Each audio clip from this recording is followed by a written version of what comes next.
Here is perhaps the most visually exciting PowerPoint ever created, and my purpose in doing so is to help give you a little bit more support so that you can understand how aggregate supply works in both the short and the long run. It's unfortunate because of shortened days here that we didn't really get a chance to cover that as explicitly as I would have liked in class Thursday or Friday.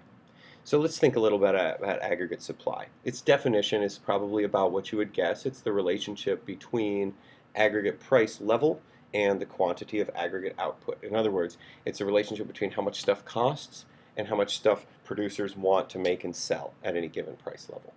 So it's probably seems like it would be about as difficult as understanding aggregate demand, and we understood aggregate demand by kind of universalizing or aggregating or generalizing from the concept of demand. And we can do some similar things with supply, but aggregate supply is more complicated than aggregate demand.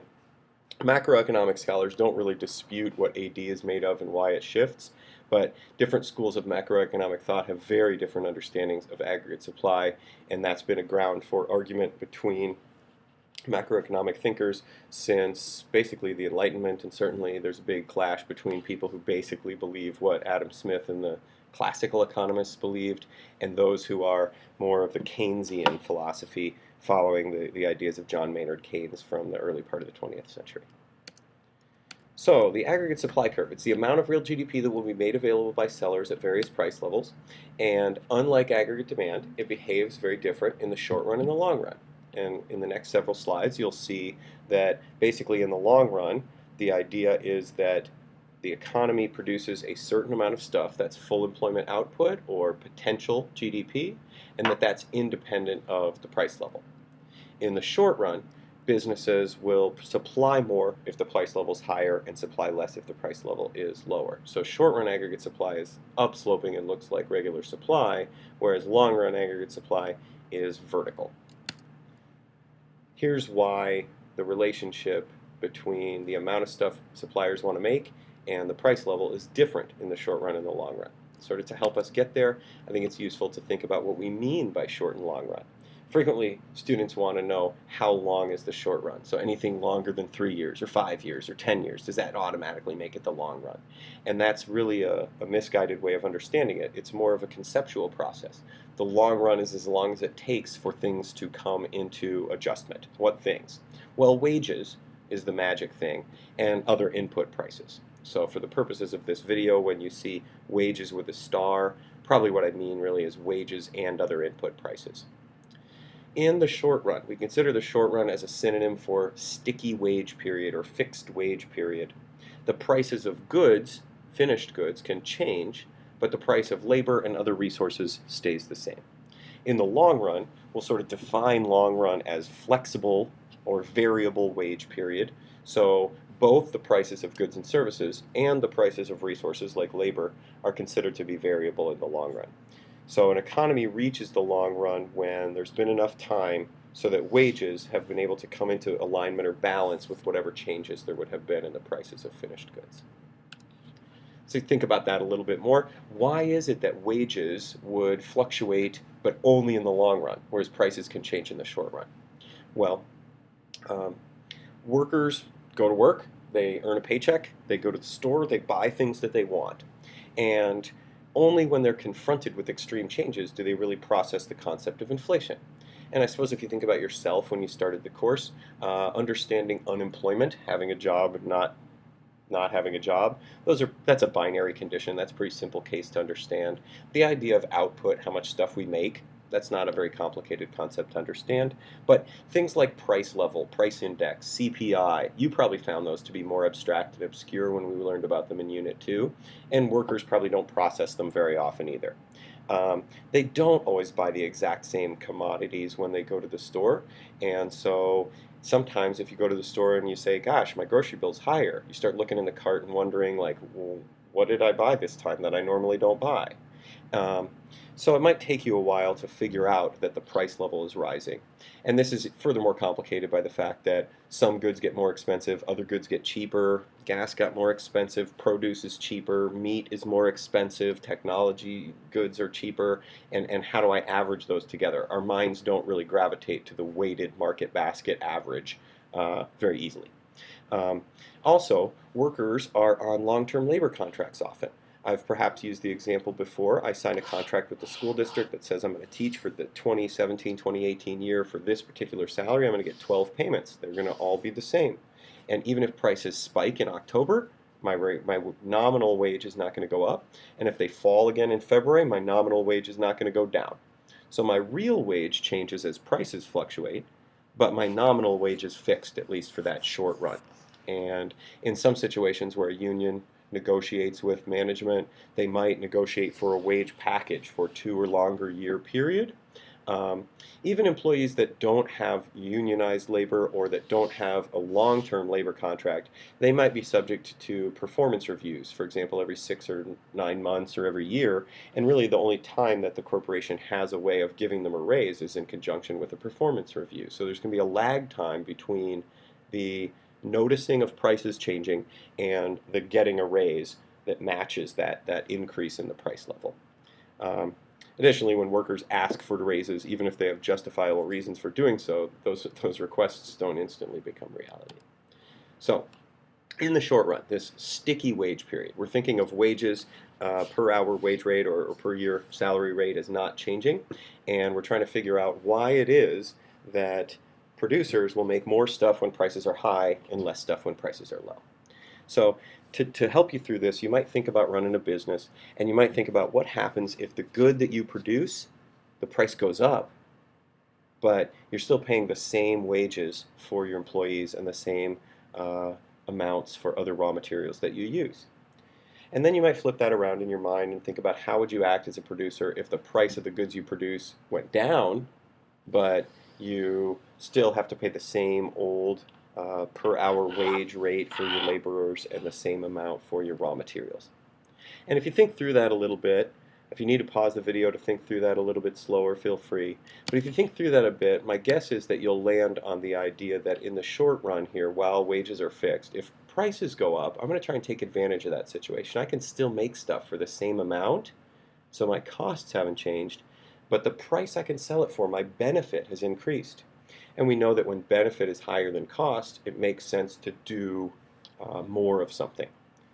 Conversely, when benefit drops because the price falls, but my costs are the same, I don't want to make as many units. It won't be profitable for me to make as many units of output. So that's why the short-run aggregate supply curve, we usually call it SRAS, but SAS works too, why that is upsloping. So here you can see an example, maybe it's a familiar picture to you, of a short-run aggregate supply curve.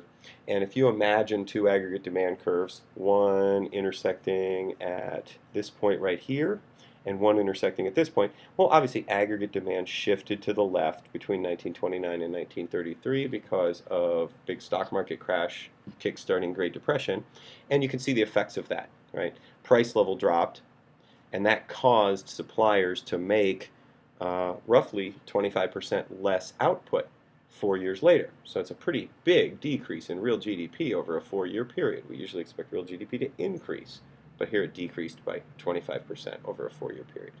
And those numbers kind of might make sense. Obviously our GDP in the 1920s was not 865 billion, but if we take the prices then and adjust them to year 2000, that's why you can tell this is inflation adjusted because it's real GDP with the base year of 2000. You can see here the base year is 2000. And it might make sense then if these price levels were, the price index numbers were someplace around 10, that tells us prices were about a tenth as high during the Great Depression as they were in the year 2000.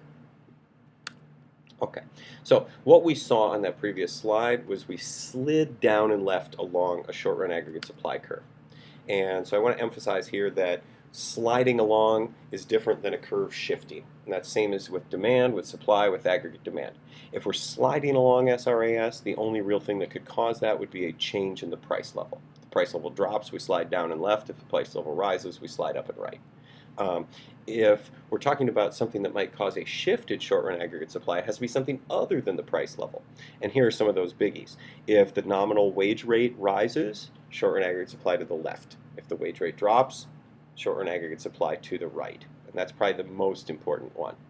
The second most important one, I think, in terms of what I've seen from past AP questions, is other universal inputs. And in particular, they'll ask about the price of oil or the price of energy, as those are things that have caused aggregate supply changes or shifts or shocks in American history at times that were kind of important. A third one that might be a little less obvious is if changes in inflationary expectations occur. So this is a case where our expectations become reality. So if we expect more inflation, it's a little bit of a self-fulfilling prophecy. Unions will say, hey, we expect the price level to go up 5% per year. So we expect that our workers need to have at least a 5% nominal wage increase so that they can still buy the same things and enjoy the same standard of living. If we have lower inflationary expectations, that would cause SRAS to shift to the right, and higher inflationary expectations would be a shift to the left. Productivity or the state of technology changes sometimes, and when it does, that would shift short-run aggregate supply, and if those things generally tend to advance but not retreat, and so we kind of think of that as usually shifting SRAS to the left. So once again, and with pictures here, we could see that this leftward shift of SRAS, a decrease in short-run aggregate supply, could be caused if input prices like wages or oil or energy prices went up, or if people expected more inflation in the future. One I didn't cover on the last slide was what if we increased business taxes? That feels like higher production costs for the firm, and so that would shift short-run aggregate supply to the left. And then if somehow technology or productivity decreased, that would show this same situation. And if we show SRAS to the left, sometimes you might see the fancy term adverse aggregate supply shock for that. Don't freak out, that's just SRAS decreased. And if you think about a downward sloping aggregate demand curve on this leftward shift would cause output to decline and price level to increase. So that would be a cause of cost push inflation. It causes things to be more expensive and we make less of it. That's pretty tricky for policymakers, as we'll learn a little bit more later. Now, let's jump to the long run and think about that. In the long run, the aggregate supply curve shows the relationship between how much stuff we make and the price level. And that's assuming nominal wages are fully flexible. So we've given enough time for workers' demands for wage changes to come into alignment with changes in the level of prices. In other words, if we imagine tonight we go to sleep and prices all double, but our wages don't, people would be up in arms and they would be justifiably quite upset that they couldn't buy as much stuff with their paychecks as they used to be able to. And so what would they do? They would ask for more, but it would take a while for wages across all the different sectors of our economy to come up to double where they were before that price level increase in the price of goods and services. All right, so the key thing to understanding LRAS is it is potential output. It is potential or full employment GDP. How much stuff could we create if we were at full employment? Remember, full employment means not that we have 0% unemployment, but rather we have exactly the natural rate of unemployment. So it means the number of job seekers and job vacancies are about equal, and it means that inflation's about at our expected rate, and we're in that sort of porridge is just the right temperature kind of situation. Well, what determines potential output? Is it determined by the price level, or is it determined by other things? And I think if you think about that, other things would be your answer. Potential output is determined by how many resources we have: land, labor, capital, entrepreneurial ability. And the more of those we have, the more stuff we can make. The less we have, the less we can make, regardless of how expensive goods are in the market. So when we say that the x-axis is a variable that is independent of the y-axis, this shows up the way in math if you had the line x equals 800. And here you see basically the line x equals 800. You can pick any y you want, and x will be 800. And in fact, you can see here that for some time period, given these price index numbers, this must have been sometime during the Great Depression, if the price level dropped, and in this case the prices dropped in half, right? The prices are half as high when the price level is 7.5 as opposed to when it's 15. But we still have 800 billion adjusted dollars as our potential output. And here you see y sub p. I typically use y sub f because that matches a little bit better with what the AP scoring criteria frequently use as their notation. But both are considered correct. So vertical line. Here is a example of a business cycle graph, and these gaps are pretty small, but you can see that there's a couple places, one right there and one right there and one right there, where GDP equals potential GDP. Those are times when the porridge is just right and we don't have a gap of either kind. Here in the middle, we have a time period with an inflationary gap because real GDP's actual amount is higher than its potential amount. And over here and over here, we have situations where you have this sort of purpley gray color down here. Those are recessionary gap situations where GDP is below potential. Here in the green, it's an inflationary gap situation. If we give things enough time and we have developments in technology or increases in the quality and quantity of other resources we use in our economy, then it's possible for LRAS to shift. And remember, LRAS is determined by potential output, but if that changes, well, then LRAS could shift. And in this case, if we had economic growth, such as an increase in the size of the labor force, or people have more human capital so they're more productive, then LRAS would shift, and we have old potential output level 1 and new potential output level 2. Usually LRAS moves to the right. Exceptional circumstances might cause it to move to the left. For example, LRAS certainly moved to the left for Germany during World War II because their industrial cities of Cologne and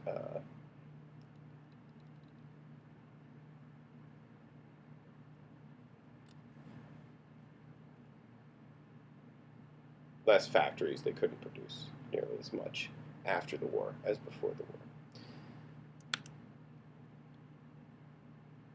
Here is one of the three graphs that were shown in class for introducing you to the concept of the ADAS graph.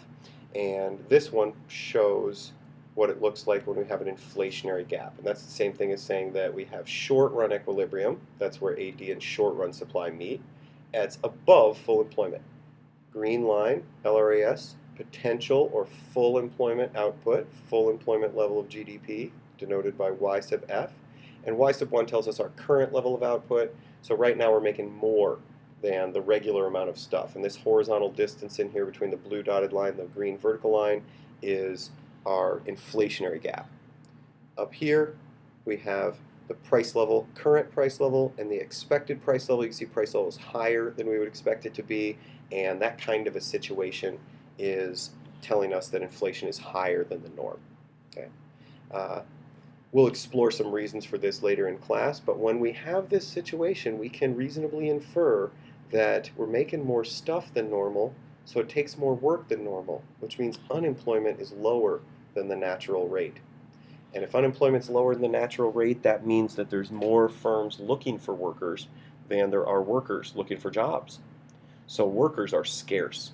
And just like diamonds or anything else that's scarce, you would expect its price to rise. And if the price of a worker rises, as would tend to happen if we're in this inflationary gap, this SRAS curve is going to shift over here to the left, and that's sort of the mechanism by which an inflationary gap would fix itself, is with a little more inflation, and that SRAS curve would come through this point right here. So we would see that shift from short-run inflationary gap back to long-run macroeconomic equilibrium. On the flip side of the coin, here is a picture of ADAS model showing you a recessionary gap, which is the same thing as saying that output is below full employment level. That's what it says over here. So let's explore what that means. Here we got LRAS again. That's our potential output. We can denote that with Y sub F underneath the axis, as we always should. And then we look over here. Where do SRAS and AD meet? That's our short-run macroeconomic equilibrium. So Y2 is our output level now. YF is our potential output level. Obviously, we're making less stuff than normal.